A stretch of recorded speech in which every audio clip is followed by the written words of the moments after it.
नहमदु व नुसल्ली अला रसूलिल करीम आऊज़ु बिल्लाहि समीउल अलीम मिनश शैतानिर रजीम बिस्मिल्लाहिर रहमानिर रहीम Assalamu alaikum wa rahmatullahi wa barakatuhu and greetings to all the viewers. This is the second introductory video of our YouTube channel, that is Understanding Sufism or Tasawwuf. So in today's video I would like to share with you some other contents which are to follow. So after having studied the common characteristics of major Sufi silsilas, we will move to the early period of Sufis. So by early period, I mean the period of beginning from the 1st century after Hijrah onwards. So in this period, we shall take into consideration, we shall try to learn the different dimensions of the Sirah of the Sufis of early period.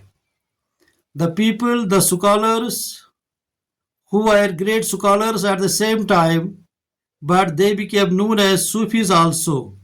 So we shall be studying their Sirah, biography, and we shall be studying their important doctrines and the interpretation of those doctrines. Among these Sufis, we should particularly make our study focused on the life and doctrines of Imam Hassan al-Basri rahmatullahi alayh. Also, his junior contemporary Rabia Basri rahmatullahi alayh, and also we shall take into account under our discussion the Sirah of Hazrat Junaid Baghdadi rahmatullahi alayh, and also some of his important doctrines and their interpretation and explanation as given by this great Sufi master who was at the same time a famous theologian at Baghdad.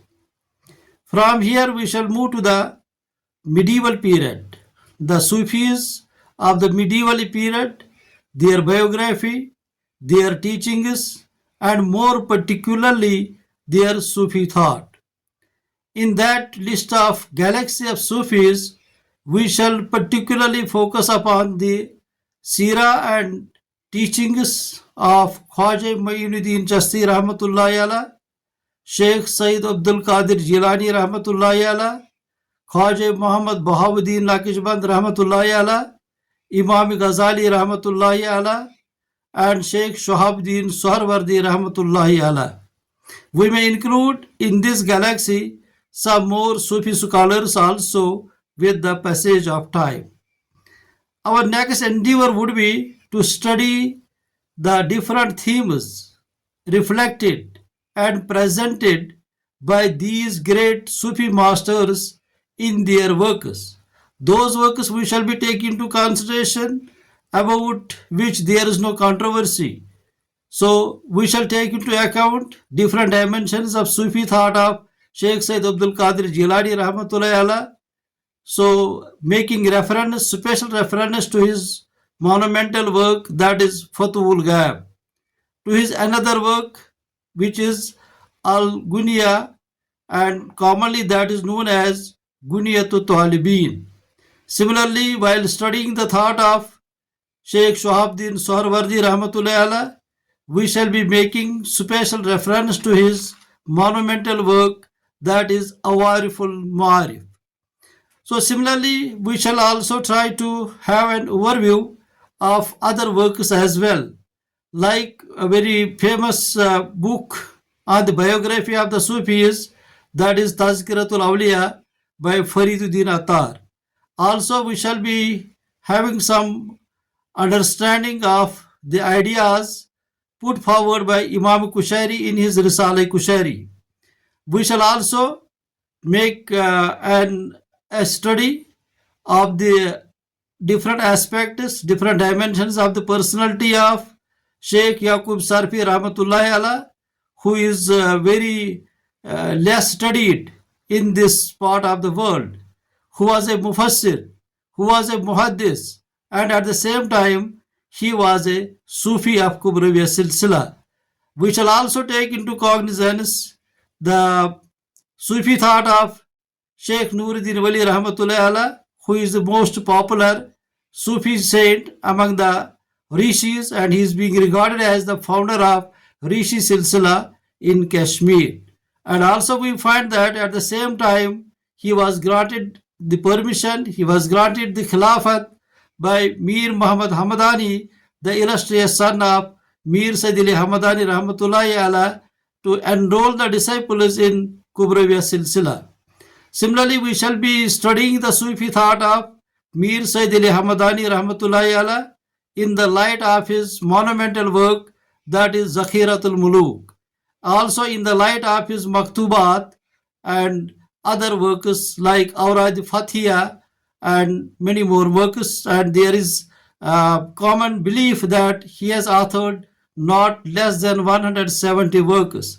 So we shall be, no doubt, we shall be selective in that, and we shall make a selection of his important works, and in the light of those works we shall try to learn the different dimensions of Sufi thought of Mir Sayyid al-Hamadani Rahmatullahi Allah, who became popular in Kashmir as Shahi Hamadan Rahmatullahi Allah.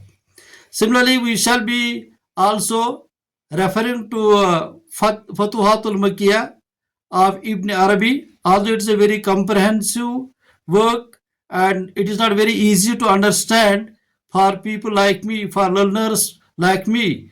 But we shall have an overview of Futuhatul Makkiyah of Ibn Arabi, who is one of the propounders of the theory of Wahdatul Wujud. Besides this, we shall also try to have some idea and learn from the 3 volumes of Maktubat of Sheikh Ahmad Sarhindi Rahmatullahi Allah, who is also known as Mujaddid al-Fisani. So we shall be making reference to his Maktubat Imam Rabbani, which exceed 500 in number. So this is an overview of the second introductory part of our presentations, of our discussions. So they will revolve around these themes which I have mentioned over here. And if we get time, inshallah, we shall proceed ahead and discuss some other aspects of Sufism or Tasawwuf, in which we shall also take into cognizance the contribution of the Western scholars, the Orientalists, and we shall be making a critical study of their works on Sufism or Tasawwuf. Particularly, we shall be referring to William Chittick, we shall be referring to R.A. Nicholson and A.J. Arbery. So, and then also there's a German scholar, Sufi, Animal Shamil. So we shall take into consideration her contribution to Tasawwuf and her ideas, different dimensions of her Sufi thought. Thank you very much. Jazakumullahu khair. Fi amanillahi ta'ala.